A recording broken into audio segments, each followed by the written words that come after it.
नमस्कार मित्रों, आपके अपने YouTube चैनल में आपका स्वागत है। आज की जो कहानी है ये बड़ी ज्ञानवर्धक है। इसका नाम है पाप की गठरी। पाप हर इंसान करता है। ऐसा इस संसार में कोई भी व्यक्ति नहीं है जो पाप नहीं करता हो। लेकिन पाप की गठरी किसके सर पे रखी जाती है? कौन है वो व्यक्ति जिसके सर पे पाप की गठरी रखी जाती है और वो संसार का सबसे बड़ा पापी होता है?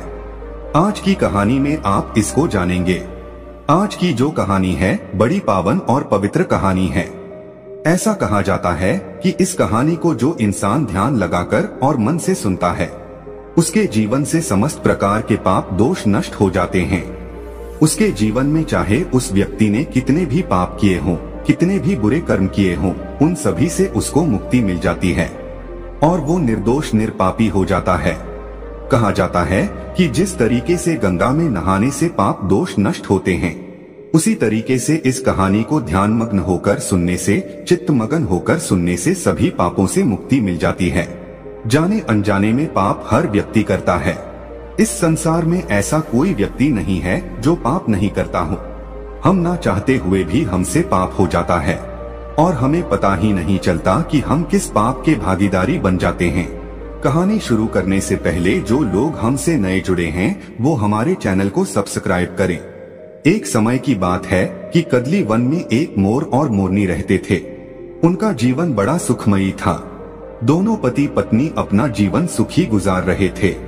उनके जीवन में कभी कोई संकट नहीं आया था। वो दोनों कभी ये जानते नहीं थे कि दुख होता क्या है, संकट होता क्या है, इस बारे में दोनों को भान भी नहीं था। उनका जीवन बड़ा सुखमयी था। लेकिन कहते हैं ना कि सुख के बाद हमेशा दुख आता है। कुछ ऐसा ही मोर मोरनी के साथ होने वाला है। एक दिन की बात है कि आसमान में काले काले बादल मंडराने लगते हैं और पूर्व दिशा से जोरदार तूफान उड़ता हुआ आता है। जोरदार बवंडर आता हुआ दिखाई देता है। तब मोर और मोरनी उड़कर एक वट वृक्ष में जाके बैठ जाते हैं। वो वट वृक्ष काफी गहरा वट वृक्ष था। उस वट वृक्ष में काफी सारे जीव जंतु रहते थे। काफी सारे पक्षियों के घोंसले थे। काफी सारे पक्षियों के छोटे छोटे बच्चे थे। काफी सारे पक्षियों के अंडे रखे हुए थे। उस वट वृक्ष में मोर और मोरनी दोनों जाके बैठ जाते हैं और वट वृक्ष को अपने पैरों से मजबूत पकड़ लेते हैं। जब पूर्व दिशा से जोरदार बवंडर आता है तो वट वृक्ष को झकझोर के रख देता है। तूफान की वजह से उस वट वृक्ष में से काफी सारे पक्षियों के अंडे नीचे गिरकर फूट जाते हैं। उन काफी सारे पक्षियों के छोटे बच्चे घोंसले से नीचे गिर के मर जाते हैं। काफी सारे उड़ने वाले पक्षी भी तूफान की वजह से खत्म हो जाते हैं और भी अन्य कई जीव जंतु मारे जाते हैं। इतना तगड़ा वो तूफान आया था। जब तूफान खत्म हो जाता है, तूफान थम जाता है, तूफान रुक जाता है, तब मोर और मोरनी भी चैन की सांस लेते हैं और नीचे जमीन पर उतर कर देखते हैं कि काफी सारे पशु पक्षी जीव जंतु मरे हुए पड़े हैं। काफी सारे छोटे छोटे बच्चे भी मरे हुए पड़े हुए हैं। ये देखकर मोरनी बड़ी दुखी होती है और मोरनी की आंखों से आंसुओं की धारा बहने लगती है। मोरनी मोर से कहती है कि पिया जी, आज हमसे बड़ा भारी पाप हुआ है और हम बड़े भारी पाप के भागीदारी बन गए हैं, क्योंकि हमारे रहते हुए इतने सारे पक्षी, इतने सारे पक्षियों के अंडे और पास में इतने सारे जीव जंतु मरे पड़े हैं। हमारे रहते हुए इतने सारे जीव जंतु मर चुके हैं, इसलिए ये सारा पाप तो हमें लगेगा। यही सोचकर मोरनी बड़ी दुखी होती है। मोर मोरनी को काफी समझाने की कोशिश करता है, लेकिन मोरनी को एक भी बात समझ में नहीं आती है। मोर कहता है कि हम पाप के भागीदारी नहीं है, कि पाप का भागीदारी वो है जो ये बवंडर को लेके आया है और इस बवंडर की वजह से काफी सारे जीव जंतु मर चुके हैं, इसलिए हम पाप के भागीदारी नहीं हैं। लेकिन मोरनी मोर की बात को सुनने के लिए राजी नहीं थी, तो मोर मोरनी को एक ऐसे सुनसान स्थान पर ले जाता है और मोरनी से कहता है कि मोरनी, मैं तुम्हें एक कहानी सुनाने जा रहा हूँ। इस कहानी को तुम ध्यान से सुनिएगा और इस कहानी के माध्यम से तुम्हें ये पता चलेगा कि सबसे बड़ा पाप का भागीदारी कौन होता है। तब मोर मोरनी को कहानी सुनाता है और मोरनी बड़े ध्यान से चित मगन होकर उस कहानी को सुनती है। मोर कहता है कि एक नगर में एक राजा रहता था। वह राजा बड़ा दयालु प्रवृत्ति का था। तो राजा विचार करता है कि मैं रोज 100 अंधे लोगों को खीर का भोजन खिलाया करूंगा। अब राजा यह निर्णय लेता है कि मैं रोज 100 अंधे लोगों को खीर का भोजन खिलाया करूंगा। वो राजा 100 अंधे लोगों को खीर खिलाता था।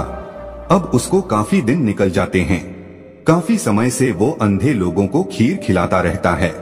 लेकिन एक दिन की बात है कि जिस दूध से वो राजा खीर बनवाया करता था, उस खीर में एक सांप जाता है और सांप उस दूध में मुंह दे करके उसमें जहर उगल देता है।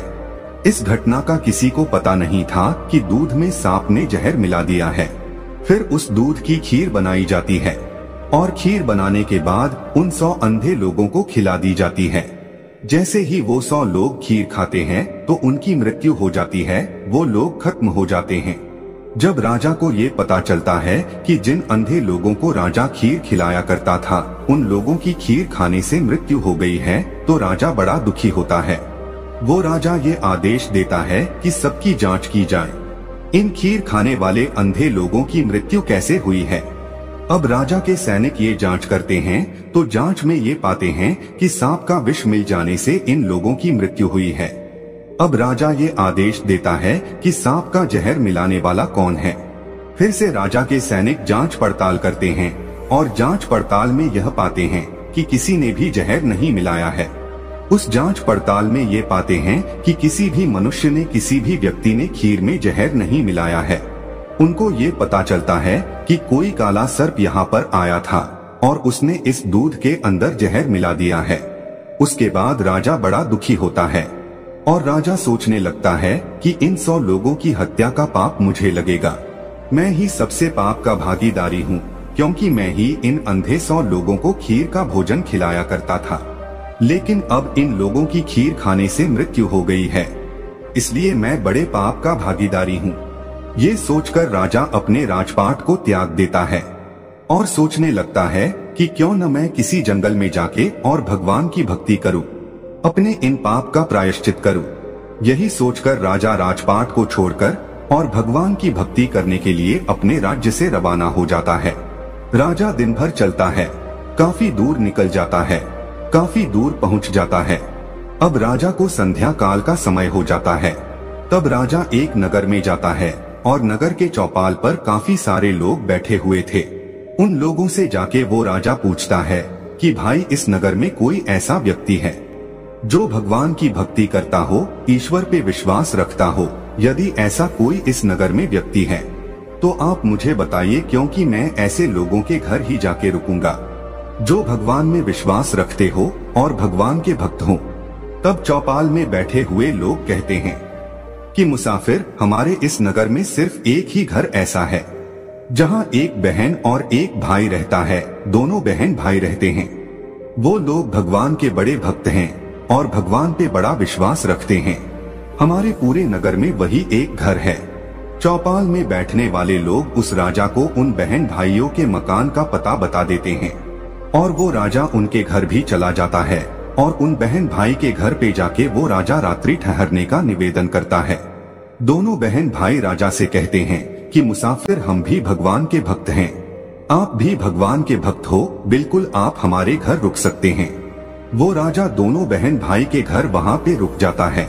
जब सुबह का वक्त होता है तो राजा अपने बिस्तर से खड़ा होता है तो राजा देखता है कि उस घर में रहने वाली जो बहन थी वो भगवान के मंदिर में बैठी हुई है और ध्यान मग्न है। उस लड़की का रोज का ही नियम था कि सूर्य उदय होने से पहले वो अपनी पाठ पूजा संपन्न कर लेती थी और जल्दी भोजन बना के अपने भैया को खिलाकर और काम करने के लिए भेज देती थी। लेकिन उस दिन वो लड़की काफी समय तक ध्यान में मगन थी। वो लड़की अपनी ध्यान साधना तोड़ने का नाम नहीं ले रही थी। काफी समय निकल जाता है, सूर्य सर पे आ जाता है, तब वो लड़की अपनी पूजा से उठती है। जैसे वो लड़की पूजा से उठती है तो उसका भाई उससे कहता है कि बहना, आज तुमने पूजा में बड़ा टाइम लगा दिया है, मुझे काम पे जाना था, मैं भी काम पे नहीं जा पाया और हमारे घर पे ये मुसाफिर है, ये भी भोजन करके कहीं दूर जाते, लेकिन तुमने अपनी पूजा पाठ में बहुत समय लगा दिया है। वो लड़की अपने भाई से कहती है कि भैया, मैं धर्मराज के दरबार में थी और धर्मराज किसी ऐसे व्यक्ति का फैसला करने वाले थे। उस फैसले को सुनने के लिए मैं काफी लेट हो गई। तब उस लड़की का भाई कहता है कि ऐसा क्या देख लिया तुमने धर्मराज के दरबार में, जिसके कारण तुम इतनी लेट हो गई। तब वो लड़की कहती कि भैया, एक नगर का राजा 100 अंधे लोगों को खीर खिलाया करता था, और वो खीर बनाने वाले दूध में एक दिन एक काले सांप ने जहर मिला दिया, विष मिला दिया, और जब उस दूध की खीर बनी और उन 100 अंधे लोगों ने उस खीर को ग्रहण किया तो उन सब अंधे लोगों की मृत्यु हो गई।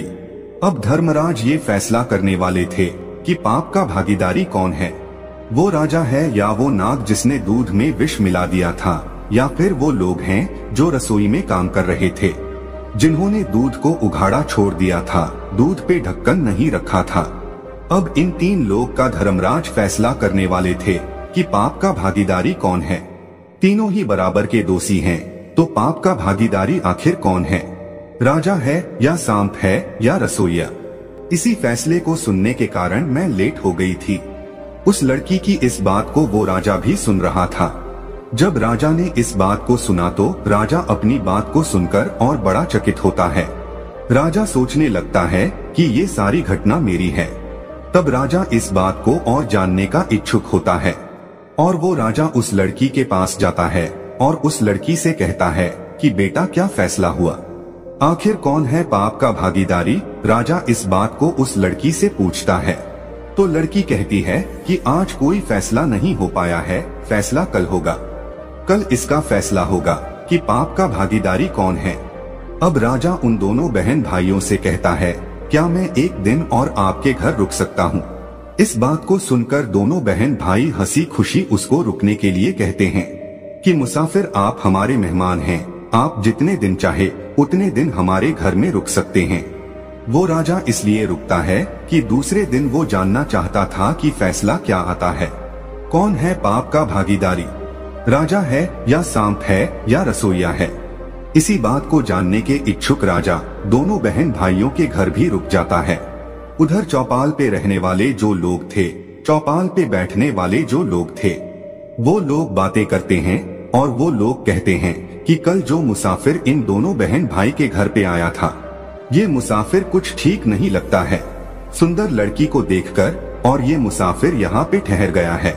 कल तो ये मुसाफिर कह रहा था कि एक रात रुकेगा, लेकिन ये अब दूसरी रात भी अभी रुकना है। लगता है ये मुसाफिर इस लड़की को लेके जाएगा, लगता है ये मुसाफिर इस लड़की की इज्जत लेके जाएगा, लगता है ये मुसाफिर इस लड़की को लेके भाग जाएगा। इस तरह की बातें चौपाल पे बैठने वाले लोग करते हैं। चौपाल पे बैठने वाले लोगों की इन बातों को वो राजा भी सुन लेता है, लेकिन राजा उनको कोई जवाब नहीं देता है। राजा बिल्कुल मौन रहता है कि राजा को सिर्फ यही जानना था कि पाप का भागीदारी कौन है। जैसे ही दूसरा दिन होता है, वो लड़की ब्रह्मा मुहूर्त में ही पूजा में बैठ जाती है और ध्यान में मगन होके ध्यान करती रहती है। लेकिन उस दिन वो लड़की बड़ी जल्दी अपनी पूजा से उठ जाती है। जैसे ही वो लड़की अपनी पूजा से उठती है तो वो राजा उस लड़की के पास जाता है और कहता है कि बेटा, क्या फैसला हुआ, कौन है पाप का भागीदारी, राजा है या सांप है या रसोइया है। जब वो लड़की कहती है कि मुसाफिर, तीनों में से कोई पाप का भागीदारी नहीं है, पाप का भागीदारी तो वो लोग हैं जो चौपाल में बैठ करके बात कर रहे हैं।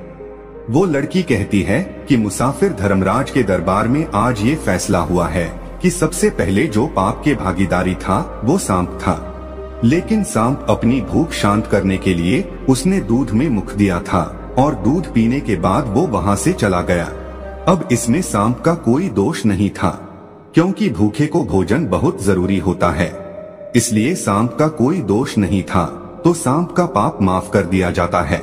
उसके बाद नंबर आता है राजा का, क्योंकि राजा ही खीर बनवाया करता था, इसलिए दूसरा नंबर राजा का आता है। लेकिन राजा भी स्वयं अपने हाथों से काम नहीं कर रहा था, राजा भी दूसरे लोगों को पैसे देकर उस कार्य को करवाता था।